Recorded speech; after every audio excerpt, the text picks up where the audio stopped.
Hello बच्चों, let's read our question. The plasmid called recombinant plasmid and used for the introduction of largest genome among the following to the host cell is ये बोल रहा है एक plasmid जो कि recombinant plasmid की तरह यूज होता है और लार्जेस्ट जीनोम के इंट्रोडक्शन होस्ट सेल में लार्जेस्ट जीनोम को इंट्रोड्यूस करता है। तो कौन सा है इनमें से जो कि लार्जेस्ट जीनोम को इंट्रोड्यूस करता है? तो आपके ऑप्शन है लैम्डा, बी M13, सी कॉस्मिट, डी याक यानी yeast artificial chromosome.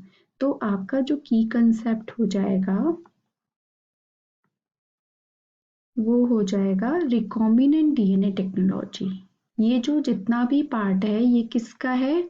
Recombinant DNA technology. तो ये जो रिकॉम्बिनेंट डीएनए टेक्नोलॉजी में एज अ वेक्टर जो यूज करते हैं वो होता है प्लाज्मिड। प्लाज्मिड क्या होता है? एज अ वेक्टर हम यूज करते हैं। जो ये होता है प्लाज्मिड जो होता है वो कैसा होता है? सर्कुलर डबल स्ट्रैंडेड डीएनए होता है। स्ट्रैंडेड डीएनए मॉलिक्यूल जो कि क्या होता है नॉर्मल जो जीनोमिक डीएनए होता है उससे अलग रहता है। मतलब ये हम कह सकते हैं ये क्या होता है? Part of extra chromosomal DNA. Extra chromosomal DNA. This is all about the plasmid. अब हमारे पास एक है इसमें बात हुई है रिकॉम्बिनेंट प्लाज्मिड।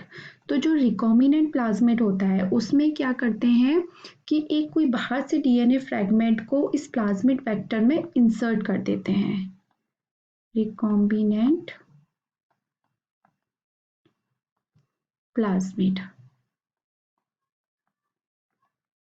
इसमें क्या होता है कि कुछ भी इंसर्ट कर देते हैं बाहर से डीएनए फ्रेगमेंट को या जीन्स को into the plasmid factor. Insert DNA fragment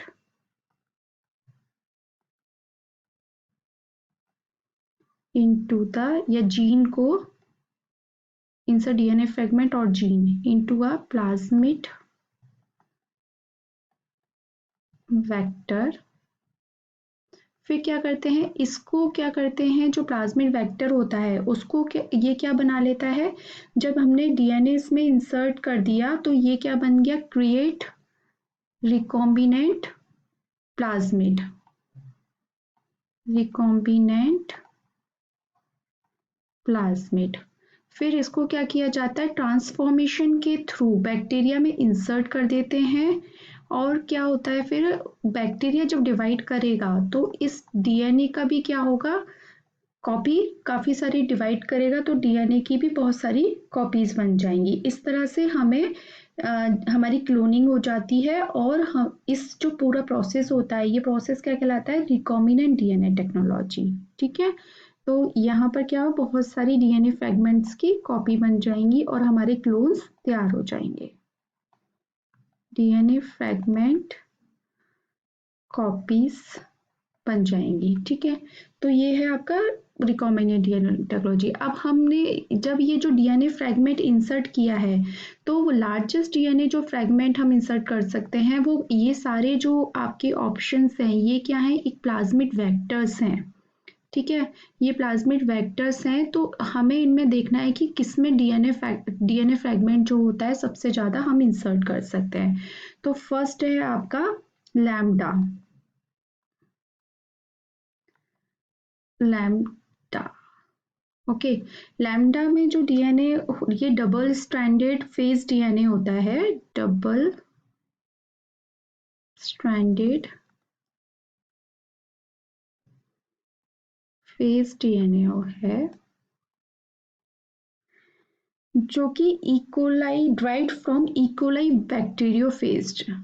derived from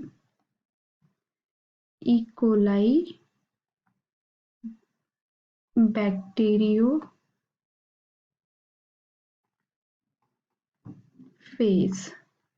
ठीक है, अब इसमें जो इम्पोर्टेंट है कितना हम इंसर्ट साइज कर सकते हैं। इंसर्ट साइज जो है इसमें मतलब उतने को वो क्लोन कर सकता है।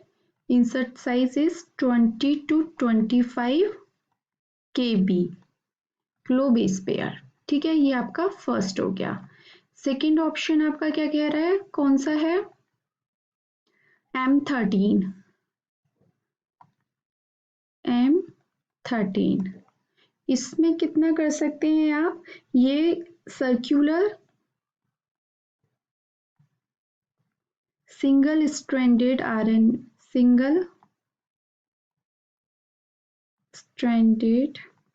DNA ऑफ 6407 बेस पेयर का होता है।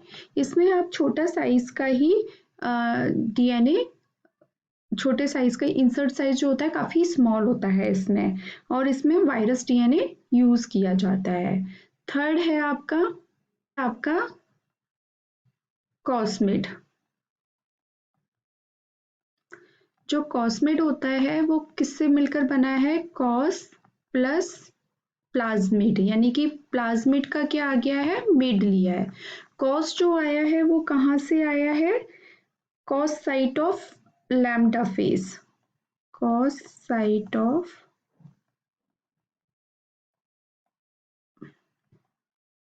Lambda phase.